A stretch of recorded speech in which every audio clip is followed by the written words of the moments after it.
8 des 12 candidats à la présidentielle ont défilé lundi soir sur TF1 dans l'émission Face à la guerre. Une occasion pour Valérie Pécresse de tacler son principal adversaire, le président sortant.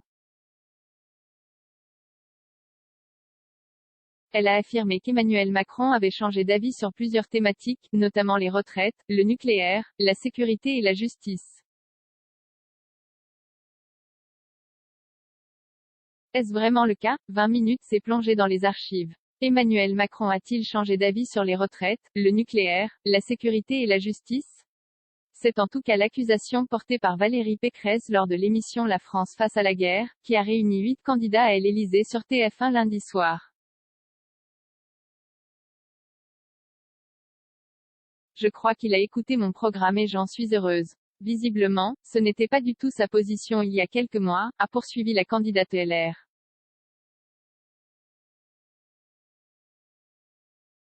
L'accès à ce contenu a été bloqué afin de respecter votre choix de consentement en cliquant sur « J'accepte ». Vous acceptez le dépôt de cookies par des services externes et aurez ainsi accès au contenu tiers. J'accepte. Vous pouvez aussi modifier vos choix à tout moment via « Choix de consentement ». Plus d'informations sur la page politique de gestion des cookies. Le président candidat a-t-il vraiment changé de position sur ces sujets majeurs? 20 minutes fait le point.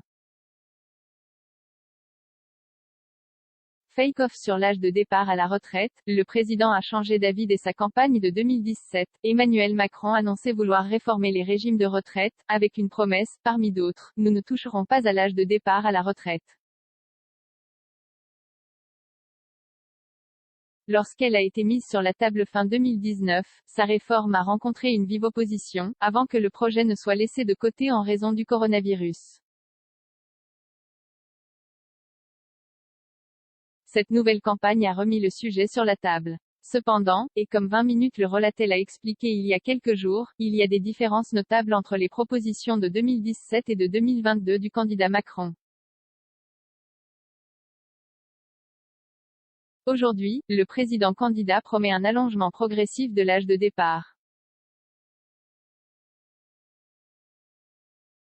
Un report qui se fera sur une dizaine d'années, pour aboutir à 65 ans en 2032, a précisé Richard Ferrand, le président de l'Assemblée nationale qui devait présenter le projet de réforme à la CFDT.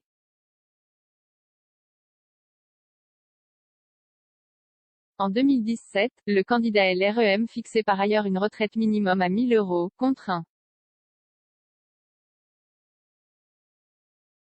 100 aujourd'hui. Pour autant, dans un contexte d'inflation, il ne s'agit pas d'une grande avancée, selon les économistes. Enfin, sur la suppression de l'ensemble des régimes spéciaux, promise par le candidat en 2017, le détail de la réforme prévue n'est pas connu mais elle pourrait ne concerner que les nouveaux entrants, selon le porte-parole du gouvernement Gabriel Attal.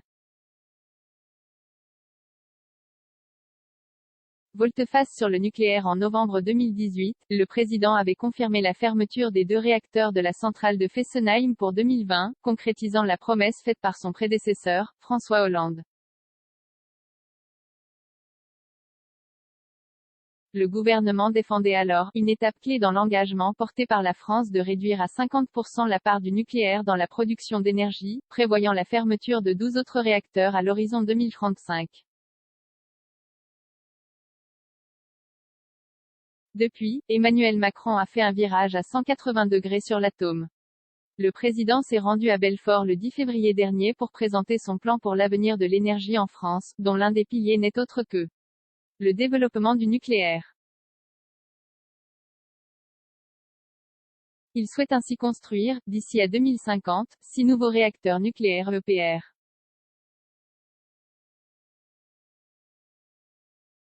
Ils seront complétés par de petits réacteurs modulables, SMR, et des réacteurs innovants, produisant moins de déchets, avec l'objectif de 25 gigawatts de nouvelles capacités nucléaires d'ici 2050. Un changement de pied justifié par Emmanuel Macron par la hausse des besoins d'électricité.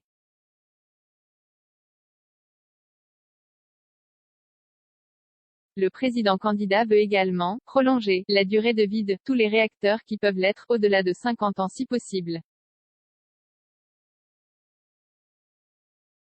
Même trajectoire pour la sécurité et la justice. Sur les questions de sécurité et de justice évoquées par Valérie Pécresse, le président affichait des ambitions fortes lors de sa campagne en 2017.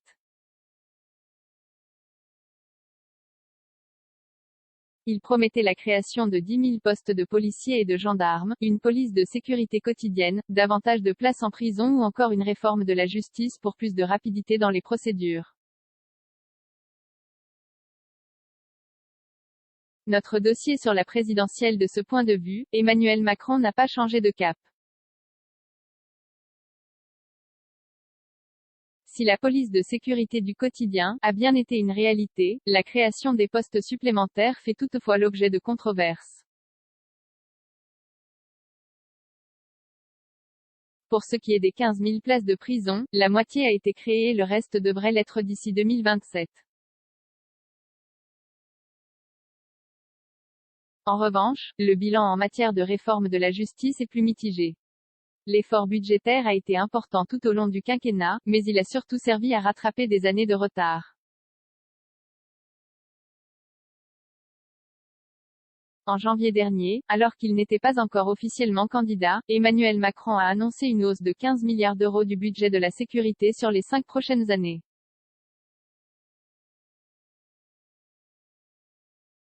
Une volonté conforme à la trajectoire annoncée en 2017. Le candidat LREM présentera son programme complet ce jeudi 17 mars, de quoi en savoir plus sur ses positionnements.